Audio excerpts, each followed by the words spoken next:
Hi, everyone.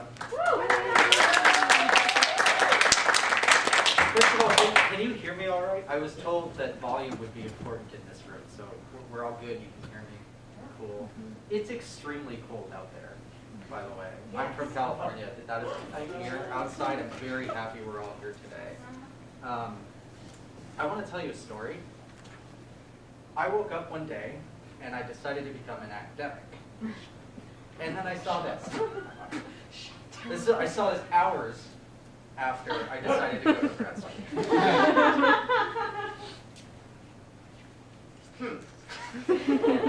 As you can imagine, that gave me a little bit of pause. I think everyone who's considered going to grad school has had to answer this question in some form or another. Heck, I think anyone who's made any big life decision has had doubts that they've had to face. And there's some truth to this that we should consider.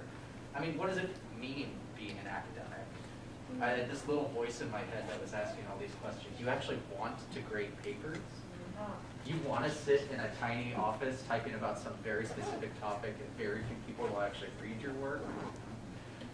You want to endure hours of mental stress that almost no one in no other industry would dare approach? And that wasn't exactly the reason. My honest initial reason for going back was simply I didn't want to leave college campus. As I mentioned, I'm from California, and if the weather out here was bad, imagine going up to Oregon, which rains constantly and is very emotionally draining gray weather. True story, I bought a sun lamp at the University of Oregon and hung it from my dorm room ceiling directly over my bed. And at one point, my roommate complained to management because I had it on so often. That's the kind of thing I had to deal with. And yet, by the end of those 4 years, I simply just did not want to leave. I joke with people that I only seem to be able to function as an adult when I'm on and around a college campus, and my time at Oregon seemed to confirm that. My parents, in contrast to, I think, a lot of people from their generation, told me once that the reason you go to college is to follow your passions. Don't worry so much about getting hired. That'll come down the line. Do what you want, and good things will come. Now, it turns out absorbing that thinking for the 18 years before you go to a university affects your approach. So I took it to the nth degree, and I majored in a subject that probably gave my extended family the most reasons to doubt my future. No. I actually majored in cinema studies and media studies, and true story, I got to the end of my time as an undergraduate. I went to an advisor because I wasn't sure what I wanted to do, and they, quote, called me the opposite of employable. Yeah. Little truth helps occasionally, but really, is it supposed to hurt that much? I don't think so. It stung a bit, I won't lie. Here's the truth about why I wanted to go to grad school. I did not go there to become employable. I did not come here to become more employable. Yes, obviously academia is a field. Yes, being a professor is a job. But the truth is, it meant more to me than just simply a paying gig. So today I want to talk to you about the why of graduate school. Not the how. I'm sure there are a bunch of websites and webinars that can give you better advice than I ever could. To me, the why was the first and the biggest obstacle. It's the obstacle that I think everyone faces when the thing that they want to do, the choice that they want to make them happiest, is the thing that gets the most sideways glances, the most doubts. And I think it's something we all have to overcome at some point in our lives. For me, the initial reason, the initial impulse was actually quite simple. I came out of my time at Oregon and was almost instantly lonely. This is not unique, and it's not unexpected either. College is for many people the most social period of their entire life. The memories I made there, the times in the dorms, the late night study sessions in the library, even times in classes, they all emerged out of a very unique, personable, important community. That's not to say that my studies were secondary, actually quite the opposite.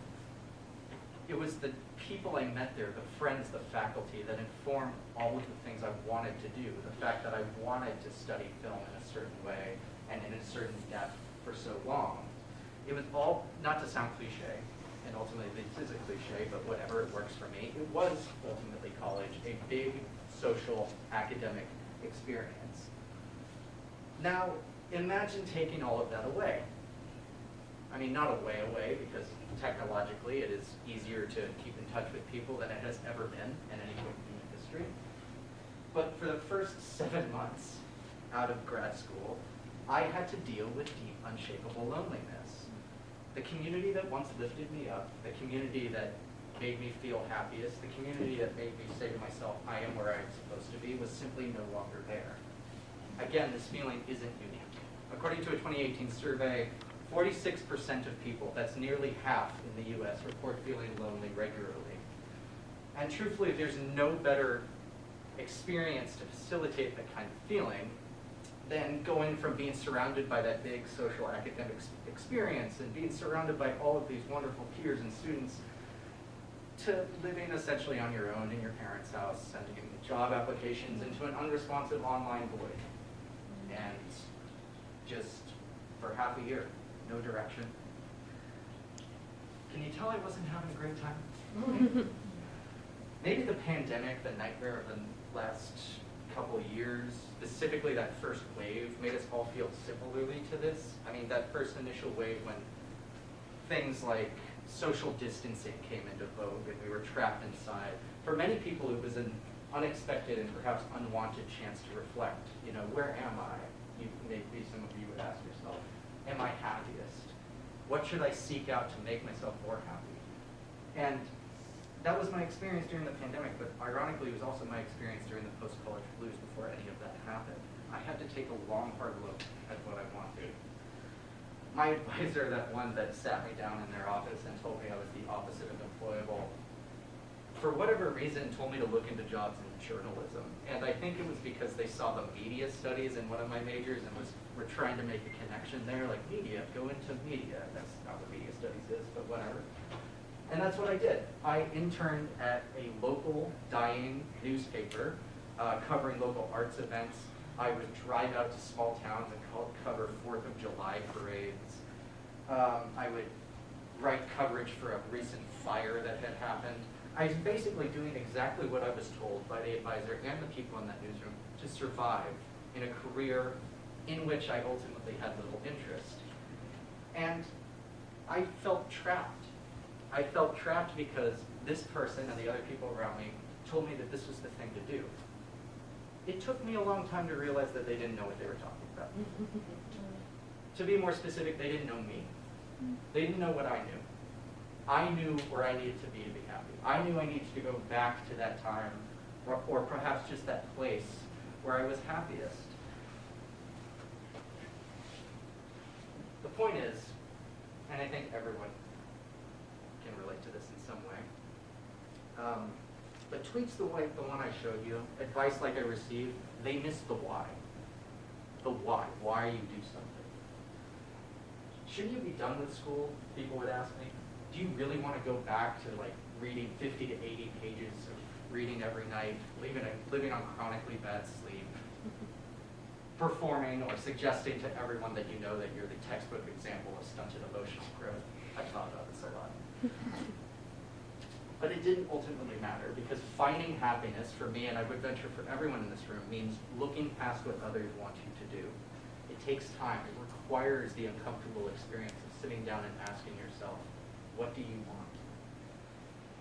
And when you don't worry about the cliches, when you don't worry about those, when you leave the expectations of other people behind, that's when the magic happens. The speeches today are supposed to be about a few things. They're supposed to be about personal narratives. They're supposed to be about perseverance. They're supposed to be about humility, about finding community, about defining community. But those last two, finding and defining community, are kind of inseparable to me, because it takes a journey to find exactly what you want. No. I ventured out. I ignored what other people wanted. I was blissfully ignorant, and because of that journey, I found and I defined exactly what I needed. Maybe the meat and potatoes of what I'm talking about aren't fully relatable to absolutely everyone in this room, but I think we could all benefit from being blissfully ignorant every once in a while. Trust yourself. Trust your experiences. Know that what you went through is important, and maybe that's where the magic